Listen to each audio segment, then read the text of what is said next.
Welcome back, my Duelist friends. Casual Duelist here. It's time for another common charity deck. Now, I know this one's going to feel like we just did this, and we didn't. What we did was we did a 3-time structure build from the Realm of Light structure deck, and we're turning right around, and we are going to be playing a common charity deck based on, again, the Lightsworn, but totally different this time, all right? Kinda, sorta. We have an extra deck this time. Anyway, let's get you a deck, right? So first things first, gotta get yourself some Judgment Dragons. Again, these have been pretty common enough times. I think these ones were raw yellows. They're cool. Again, you could pay 1,000 life points, detonate the field for everything but this card.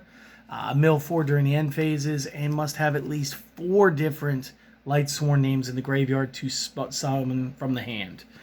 Next up, Monk Aaron, 4-star warrior 1600. When attacks defense, can shuffle back into the owner's deck before damage calculation, and then again during the end phase, mill 3. Since we are doing what we want this time, we get 3 copies Fellis Lightsworn Archer. Now, much like Wolf, this is a special summon, and you know what? Maybe I'll bring it a little bit closer. This is going to be, focus please, cannot be normal summoned or set, must be special summoned by card effect. If it's sent from the deck to the graveyard by a monster effect, special summon it. You contribute this card, then target a monster your opponent controls, destroy the card, then send the top 3 from the deck to the graveyard. However, it's also a 4-star tuner, which is of note, and this makes Fellis actually pretty awesome.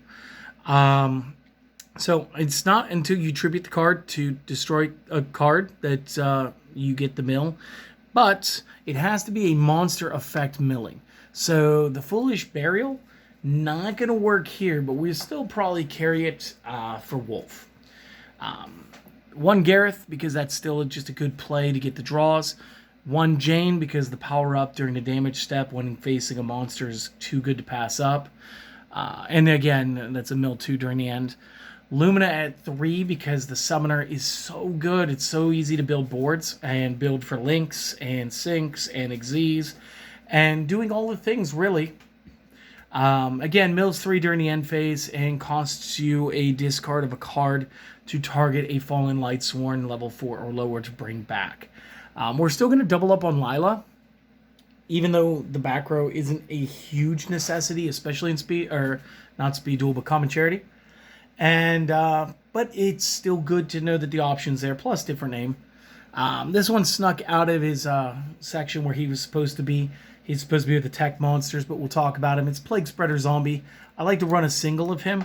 He is a 2-star tuner that, if he's in the graveyard, you can go ahead and take 1 card from your hand, place it on the top of your deck, and then special summon the card.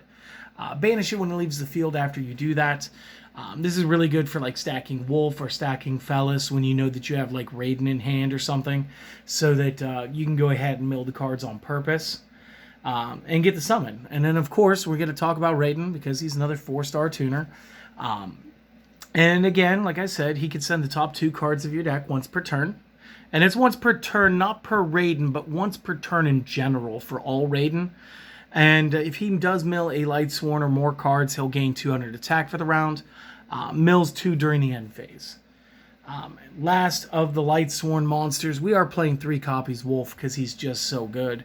Again, he only special summons when a card tells him to, and he special summons when sent from deck to grave. Hand traps, we're going to be using 3 copies Ash for the obvious reasons. We're also going to use 3 copies Droll and Lockbird for the same obvious reasons. And we're going to use 2 copies Honest, dropped entirely from like playing Necrogardenas, because that's just something that we were doing because it was in the structure deck. There were other cards I used to love in that spot, like Electromagnetic Turtle, AD Changer. There's a lot of cool stuff.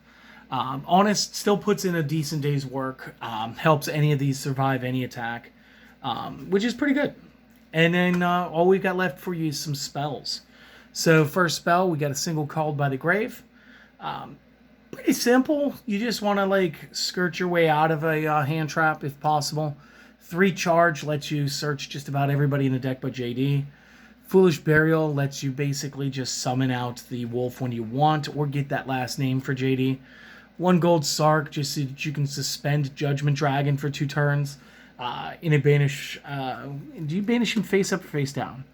Banish 1 card from the deck face up during your second standby phase after card activation, add to hand. So again, not too bad. And you will note that this time it says your standby phase. That's important. 1 Reborn, because it's just generically good. 3 Geki, helps you break some boards. Reinforcement of the Army. I didn't get to play this last time, but just real quick, Gareth, Jane, and I want to say Raiden are all warrior. Let's just pop Raiden up just high enough. He is in fact warrior, and so is Aaron. So this is just another like free tutor without any of the mill effects that the charge would give you, or the next card, the Solar Recharge. So just real quick, it's like you got some draw power, you got some tutor power, you got suspension tutor, you have send it to the discard to summon it now. You do have the monster board, you do have the Gekis, you do have the JDs. There's plenty of destruction in this deck. This should be 43 cards sitting here. So this is a very good start. I do have an extra deck for you guys. And once you take that screenshot or you pause and make your notes, I'll be right back with it. All right, extra deck time.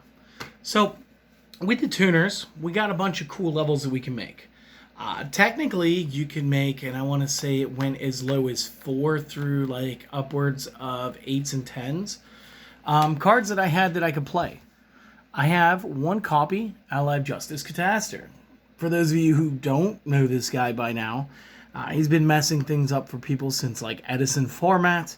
2200 5-star generic tuner non-tuners. At the start of the damage step, if this card battles a face-up non-dark attribute monster card, destroy that monster. He's just been ruining people's days forever. On 7, we have a Black Rose Dragon. Again, this is just in case you need to go ahead and detonate. Also on 7, we have a copy of Michael the Arc Lightsworn, which is going to be tuner plus non-tuner lights. Spot removal, pay 1,000. Target 1 card on the field, banish it. When this card is destroyed, target any number of other Lightsworn in the graveyard. Shuffle those cards into your deck, and if you do, gain 300 life per card returned. And then during the end phase, he's also a mill card. He'll take 3 from the top of your deck. On 8, I've got 1 copy Red Dragon Arcfiend and also 1 copy of the Scrap Dragon. Arcfiend can break through some defenses. He can do some stuff. Scrap Dragon also does some stuff once per turn. Target a card you control and one that the opponent controls. Destroy both. And then when this card is in your possession, is destroyed by your opponent's card and sent to the graveyard. Never mind, we don't have any other scrap monsters, so that's about it. And then the last one, we're playing another 5. We're going to be playing the Super Heavy Samurai Swordmaster Musashi. Now, this one's really cool. So it's just generic 5.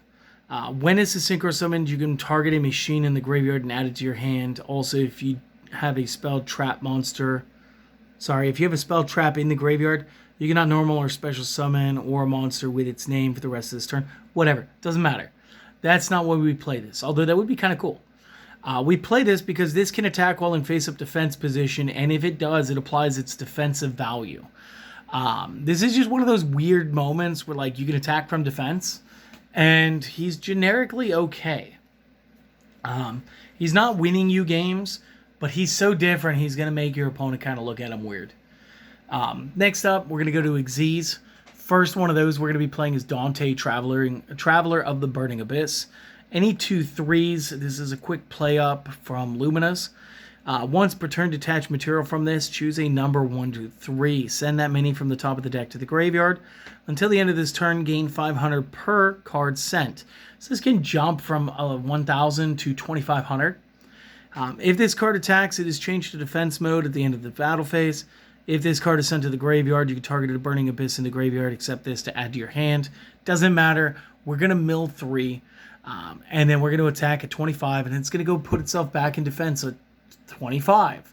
So again, Dante's going to put in some work. Generic fun, I put in a Dark Rebellion Xyz Dragon, just 2 4s. Detach both materials from this, target 1 face-up monster your opponent controls, have its attack, and this card gains it. But that's a permanent. It's a permanent status change. So I'm always using like Blue Eyes for this example because everybody gets like the 3,000 points.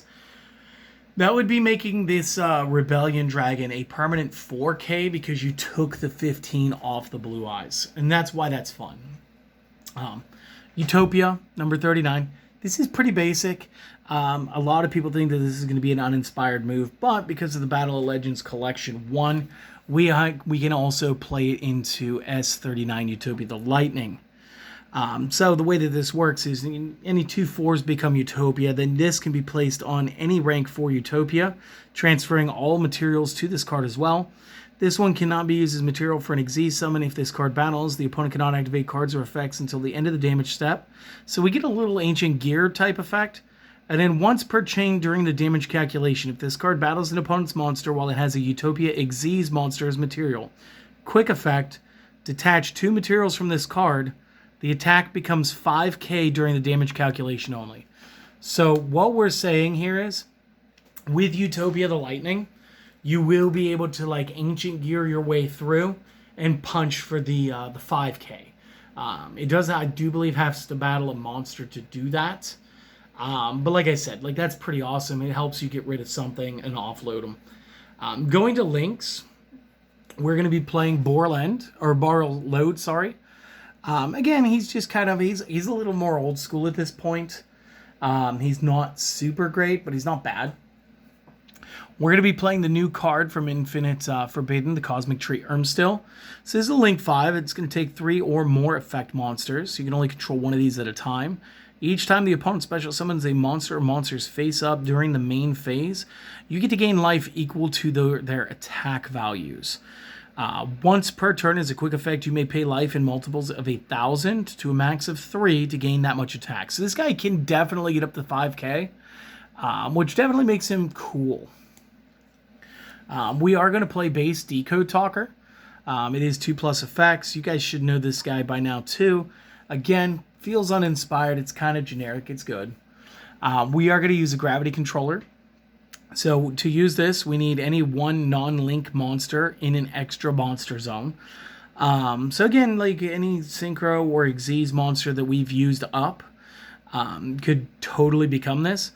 What happens? This card in the extra zone cannot be destroyed by battle with a monster in the main monster zone. At the start of the damage step, if this card battles a monster in the opponent's extra zone, you can return both monsters to the deck.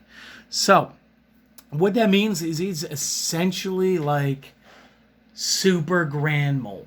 If you think about it, the way his trampoline works is he's got those high tension springs and he's launching them back into the deck. So he's not in every play, but like once in a while, like this is something we could step off of Musashi maybe and go into that. Last card that we're going to be running is another one of the new cards. We're going to be playing Moon of the Closed Heaven. This is a cool link too, actually. So any 2 effects, target one face-up monster the opponent controls that this card points to. This turn, if you link summon a Link 5 using this card you control, you can also use that monster your opponent controls as material. This is an effect that you can only use once per turn, and this helps us get into the Cosmic Tree. So if our opponent is running a Link monster, we can go ahead, we could jam that Link rating or the single, since it is a single monster. And that's going to count for 3 variable 4 maybe of our Link 5 rating for the Cosmic Tree. And again, this is Lightsworn, guys. It is not hard to pull a Lumina chain and get 3 Luminas plus another body on the field. So this is very easy to go ahead and get into the Cosmic Tree, mitigate your amount of how many cards you have to mill during the end phase. You could always start with a JD Pop and then go ahead and build the board. Obviously, when you do that, you're not going to get the additional pull from the opponent's side of the field. But that is what it is. So that is the extra deck for it. It's a little different. It's a little more up to date since there are newer cards in it. S39 wasn't released too long ago as a common. Same thing with the Cosmic and the Moon. Those were just in the last like few weeks. So hopefully you guys enjoyed this. If you did, consider supporting the channel, like, comment, sub. And for now, guys, just go out and have a wonderful day, and I hope to see you guys in the next video. Later.